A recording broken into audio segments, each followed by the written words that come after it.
Hi, my name is Stella, and today I had my ears checked. I was having a little trouble with my hearing, so my doctor sent me to the Children's Hearing Service to have a hearing check. We parked under the building and came up in the lift.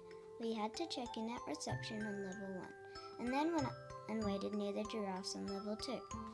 Anne-Marie soon came out and called my name. We had to be quiet in there because other children were getting their ears checked too.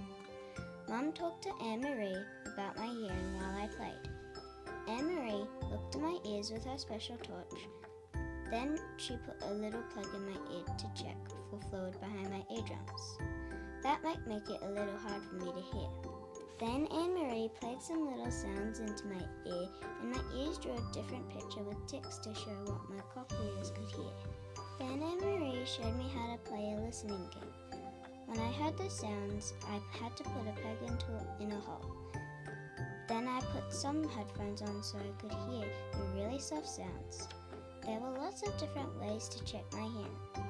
Little kids can also have their hearing checked using the puppet show, while older kids can use a button. When we were finished, Mum talked to Anne-Marie and I got a sticker.